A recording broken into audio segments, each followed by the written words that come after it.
Good morning. आज हम आपको गणित विषय कक्षा 10 में वास्तविक संख्याओं के प्रकरण संख्या 2 अंकगणित की आधारभूत प्रमेय के बारे में समझाएंगे और उसकी प्रश्नावली 1.2 को हल करने का प्रयास करेंगे। कक्षा 10 विषय गणित, अध्याय 1 वास्तविक संख्याएं रियल नंबर्स, प्रकरण 2 अंकगणित की आधारभूत प्रमेय। अब इसमें सबसे पहले हम आपको भाज्य संख्याओं के बारे में बताते हैं। भाज्य संख्याओं की परिभाषा है संख्या 1 के अतिरिक्त सभी संख्याएं जो स्वयं के अतिरिक्त अन्य दूसरी संख्याओं से भी विभाज्य हों भाज्य संख्याएं कहलाती हैं।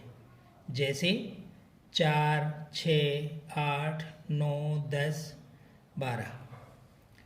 इसमें आप देख रहे होंगे संख्याओं में, इसमें सबसे छोटी जो भाज्य संख्या है वो सम संख्या भी है। तो 4 सम संख्या भी है और भाज्य संख्या भी है।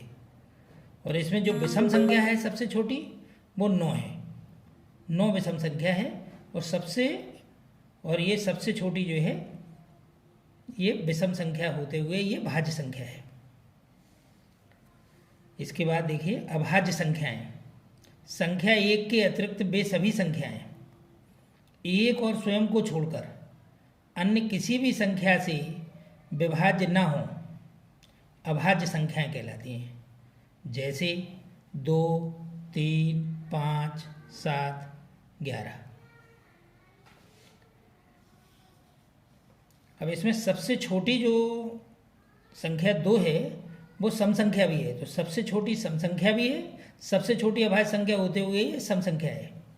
और जो विषम संख्या है वो 3 है। इसमें सबसे छोटी अभाज्य संख्या विषम संख्या के रूप में 3 है यहाँ हमारे पास।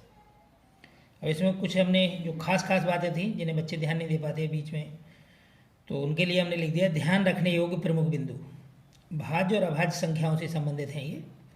तो चूंकि एक अभाज्य संख्या नहीं है, यहाँ अभाज्य संख्या में देख रहे हैं, अभाज्य संख्या में देखो यहाँ एक संख्या नहीं है।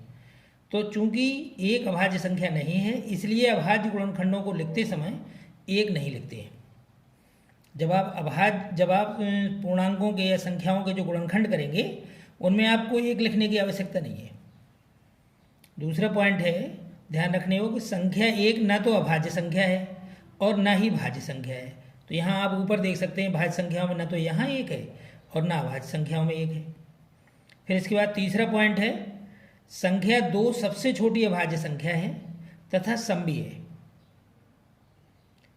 चौथा पॉइंट है संख्या 9 सबसे छोटी विषम भाज्य संख्या है।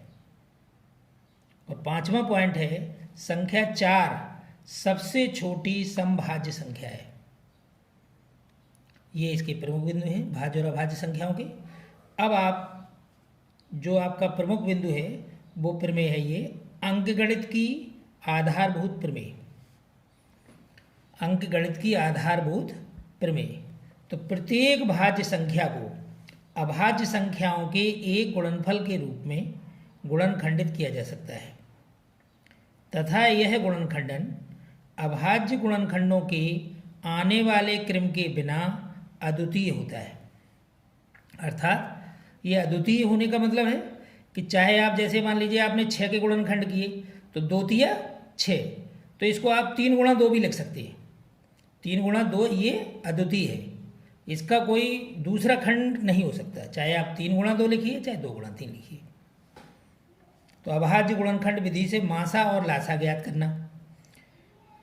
तो 2 या 2 से अधिक धनात्मक पूर्णांकों का मासा और लासा 2 या 2 से अधिक धनात्मक पूर्णांकों का मासा और लासा अंकगणित की आधारभूत प्रमेय का प्रयोग करके ज्ञात करने की विधि को अभाज्य गुणनखंड विधि कहते हैं। मासा क्या है? मासा की परिभाषा मासा समझाने का यहाँ प्रयास किया है। संख्याओं में प्रत्येक उभयनिष्ठ अभाज्य, ये यहाँ मुख्य चीज है। ये प्रत्येक उभयनिष्ठ मतलब जितनी संख्याओं के जितने पूर्णांकों के हमें मासा निकालना है उनमें से जो उभयनिष्ठ हो यानी सब में मिलते हुए हों गुणनखंड की सबसे छोटी घात का गुणनफल मासा कहलाता है। अर्थात मासा वह बड़ी से बड़ी संख्या होती है, मासा वह बड़ी से बड़ी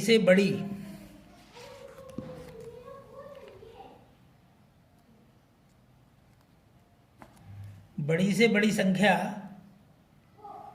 होती है जो दी हुई संख्याओं को पूर्णतया विभाजित करती है। जैसे मान लीजिए 6 और 8 है, तो 6 और 8 का जो मासा होगा, 6 और 8 से वो संख्या 6 और 8 को पूरी तरह विभाजित होना चाहिए। तो 6 और 8 से कौन से, जैसे 2 से जो है 6 भी विभाजित होता है और 8 भी विभाजित होता है, तो इसका मासा 2 आ जाएगा। ये मतलब हुआ इसका कि मासा वह बड़ी से बड़ी संख्या होती है जो दी हुई संख्याओं को पूर्णतया विभाजित करती है। लासा या इसी को एलसीएम भी कहते हैं। इसकी परिभाषा है संख्याओं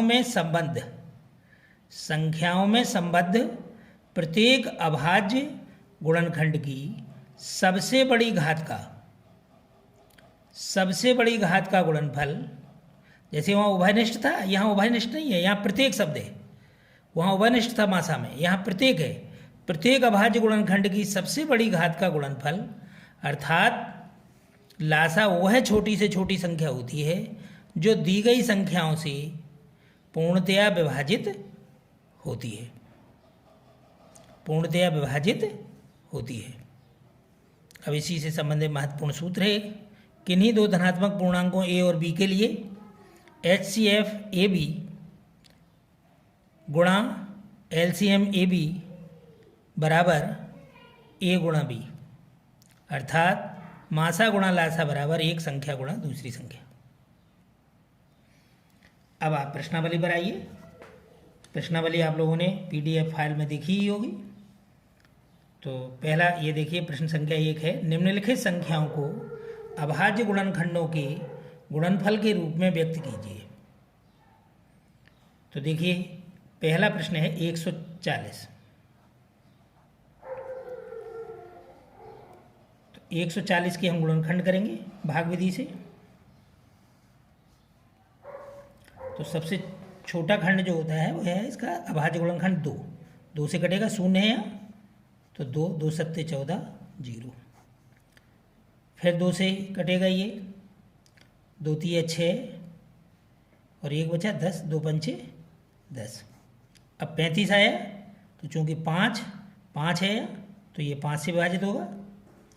यहाँ 5 और 0 होने पर 5 से विभाजित हो जाता है, तो 5 सत्ते 35 और 7 एकम 7। ये आपके गुणनखंड हुए। तो 140 के ये हमें अभाज्य गुणनखंड करने थे। 140 के अभाज्य गुणनखंड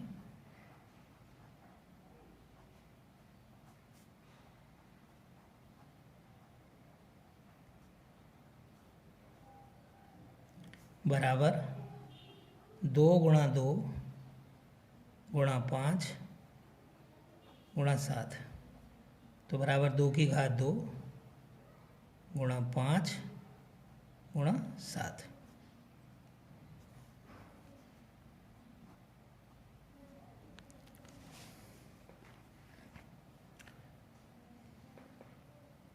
अब प्रश्न इसका दूसरा खंड है 156।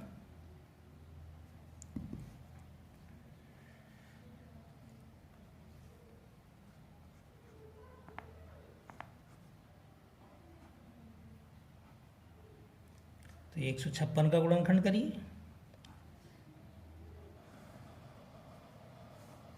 तो सबसे पहले यहाँ 6 का अंक है, 2, 4, 6, 8 या 0 हो तो 2 से विभाजित हो जाती है संख्या। तो 2 से करते हैं, 2 सत्ते 14, 1 बचा 16, 2 अट्ठे 16। अब यहाँ 8 आ गया तो फिर 2 से विभाजित हो जाएगी। तो 3 6, 1 बचा 18, 2 नमा 18। अब ये 39 हो गया। तो यहाँ चूँकि ये 9 का अंक है तो 3 से कटने की संभावना है। दूसरा इसका नियम है, दोनों को जोड़ लो, 9 3 12 और 12 3 से कट रहा है, 3 चौको 12। इसका मतलब ये 3 से विभाजित हो जाएगी। तो 3 का भाग देंगे, 3 एकम 3 और 3 तिया 9, बस फिर 13 बार, तो ये 1 आ गया। अब इसके ये गुणनखंड 156 के अभाज्य गुणनखंड।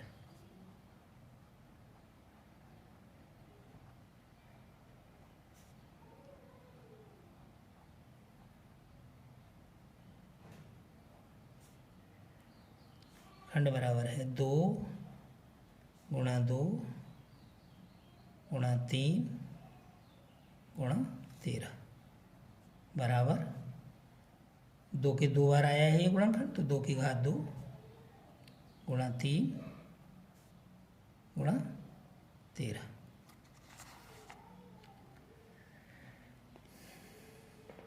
शेष कल पढ़ाएंगे। अगर इसमें से आप लोग कर सकते हैं तो गृह कार्य के रूप में ये तीसरा, चौथा और पांचवा खंड आप कर सकते हैं। अगर नहीं आएगा तो हम कल बताएंगे आपको। धन्यवाद।